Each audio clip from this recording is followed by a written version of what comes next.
આપણી સંકલ્પ ન્યૂઝ ચેનલને સબસ્ક્રાઇબ અને લાઇક કરો, બેલ આઇકન દબાવો જેથી આવનાર ન્યૂઝ અપડેટ્સની નોટિફિકેશન આપના મોબાઈલ પર સૌથી પહેલા પહોંચે. Like, subscribe and share the video.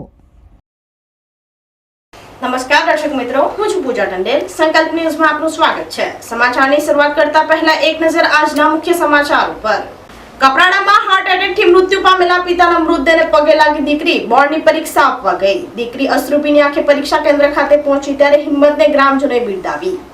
Kaprada તાલુકાના કાંજલી ગામની દીકરી બોર્ડની પરીક્ષા આપે તે પહેલા કુદરતે તેની પરીક્ષા લીધી હતી. મળસ્કે હાર્ટ એટેકથી મૃત્યુ પામેલા પિતાના મૃતદેહને પગે લાગી દીકરી બોર્ડની પરીક્ષા આપવા ગઈ હતી. ઘરમાં પિતાનો મૃતદેહ મુકાયો હતો અને પિતાનું સપનું પૂર્ણ કરવા પુત્રી પરીક્ષા આપી હતી. પરિવાર દ્વારા હૂંફ આપવામાં આવી અને દીકરી અશ્રુભીની આંખે હિંમતભેર પરીક્ષા આપવા ગઈ હતી. દીકરી પરીક્ષા કેન્દ્ર ખાતે પહોંચી હતી ત્યારે એની આ હિંમતને ગ્રામજનોએ બિરદાવી હતી.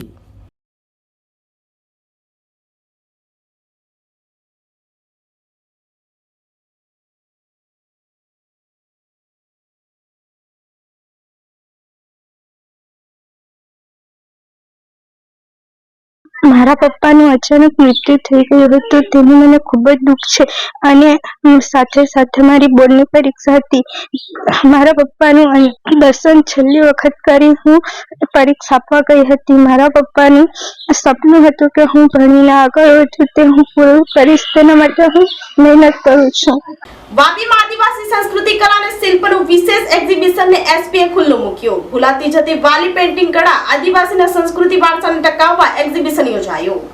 રાજ્યનું ઉમરગામથી લઈ અંબાજી સુધીનો પટ્ટો આદિવાસી વિસ્તાર માનવામાં આવે છે. આદિવાસીઓની અલગ જ સંસ્કૃતિ છે અને તેમની અલગ જ કલાનો વારસો છે. ત્યારે આદિવાસીના સંસ્કૃતિ વારસાને ટકાવવા આદિવાસી સંસ્થાઓ સાથે અન્ય સંગઠનો પણ પ્રયાસ કરી રહ્યા છે. ત્યારે દક્ષિણ ગુજરાત અને મહારાષ્ટ્રના હદમાં આવેલ વાલી સમાજની જાણીતી એવી વાલી પેઇન્ટિંગ કળા ધીરે ધીરે ભૂલાઈ રહી છે. ત્યારે વાલી પેઇન્ટિંગને સજીવન રાખવા માટે બીનાબેન પટેલ દ્વારા છેલ્લા 30 વર્ષથી પ્રયાસ કરવામાં આવી રહ્યા છે. વાલી સમાજની ઐતિહાસિક ધરોહરને નવી પેઢી સુધી પહોંચાડવા અને વાલી પેઇન્ટિંગ કળાને જાળવવા અથાગ પ્રયત્નો કર્યા છે. ત્યારે વાપીમાં આદિવાસી સંસ્કૃતિ કલા અને શિલ્પનું વિશેષ એક્ઝિબિશન યોજાઈ છે. આ એક્ઝિબિશનમાં આદિવાસીઓના સાંસ્કૃતિક વાલી પેઇન્ટિંગ સહિતની કલા અને તેના શિલ્પને પ્રદર્શિત કરવામાં આવ્યા છે. વલસાડ જિલ્લા પોલીસ વડા ડોક્ટર કરણરાજ વાઘેલા દ્વારા આદિવાસી સંસ્કૃતિને વૈભવને દર્શાવતા અનોખા એક્ઝિબિશનને ખુલ્લો મુકાયો હતો. આ પ્રસંગે વલસાડ જિલ્લા ઉપરાંત સંઘ પ્રદેશના કલા પ્રેમીઓ પણ ખાસ ઉપસ્થિત રહ્યા હતા. આ એક્ઝિબિશનના કારણે શહેરી લોકો વાલી પેઇન્ટિંગ કળાને નજીકથી જાણી શકશે.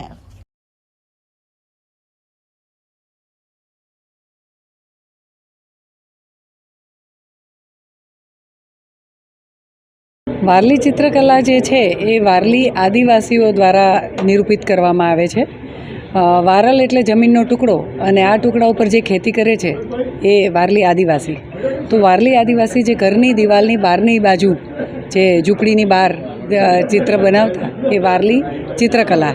અને આ વારલી ચિત્રકલા છે એની વિશેષતા એ છે કે એ ભૌમિતિક આકારોની મદદથી બનાવવામાં આવે છે, જેમાં ગોળ, ચોરસ, ત્રિકોણ, લંબચોરસ એ બધા નહીં, અને મુખ્ય તો રેખાઓની મદદથી ચિત્રો બનાવવામાં આવે છે. આ ચિત્રો છે એ મોટે ભાગે સફેદ કલરથી બનાવવામાં આવે છે.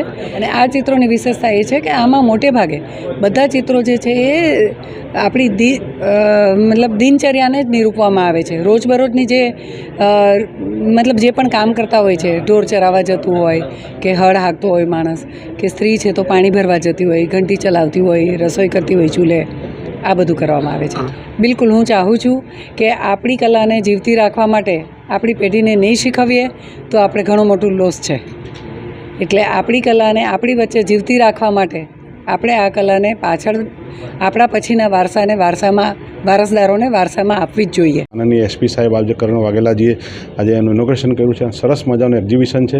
ખાસ જે એક્ઝિબિશન તમે જોઈ રહ્યા છો એ વારલી પેઇન્ટિંગ ઉજાગર કરવા માટે અને દક્ષિણ ગુજરાતનું સૌથી સારામાં સારું ને કહેવાય ને વર્લ્ડ લેવલે જે રીતે એમને પોતે બીનાબેને જે રીતે પ્રોત્સાહન આપેલું છે અને આપણે બધા જોઈ રહ્યા છે, તમે પત્રકાર મિત્રો બી જોઈ રહ્યા છે, ઉદ્યોગપતિઓ જોઈ રહ્યા છે અને જે બધા અહીંયાથી સામાજિક મિત્રો બી આવી રહ્યા છે એ સરસ મજાનું પેઇન્ટિંગ જોઈ રહ્યા છે. આપણે કદી જોયું નથી એવું આ વારલી પેઇન્ટિંગ દેખાઈ રહ્યું છે અને જે રીતે પ્રોત્સાહન આપે છે અને જે પ્રોત્સાહનના રૂપે જે વારલી પેઇન્ટિંગના જે કલાકારો છે એમને બધાને આ રોજગાર મળે એવું એમના તરફથી એક સરસ મજાનું પ્લેટફોર્મ આપવામાં આવેલું છે. એ બદલ બીનાબેનને અને જે એમને આ આયોજન કરેલું છે એ બદલ અભિનંદન આપીએ છીએ વાપી ઇન્ડસ્ટ્રી એસોસિએશન અને બધા ઉદ્યોગપતિ તરફથી. પાડીના કુંભારિયામાં ખેડૂતના ગાયના તબેલામાં કોબરા સાપનું જીવદયા ગ્રુપે રેસ્ક્યુ કર્યો. પારડીના કુંભારિયા ખાતે રહેતા ખેડૂત રણજીતભાઈ પટેલના ઘર પાસે ગાયના તબેલામાં સાપ આવી ચડ્યો હતો, જેની જાણ પારડી જીવદયા ગ્રુપના પ્રમુખ અલી અંસારીને કરતા સભ્ય યાસીન મુલતાની સ્થળ ઉપર દોડી આવ્યા હતા અને જ્યાં જોતા ઝેરી કોબરા સાપ હોવાનું જણાવ્યું હતું. કોબરા સાપનું સહી સલામત રીતે રેસ્ક્યુ કરતા પરિવારના સભ્યોએ રાહતનો શ્વાસ લીધો હતો. આ અંગે વન વિભાગને જાણ કરી સાપને જંગલમાં મુક્ત કરવાની તજવીજ હાથ ધરી હતી.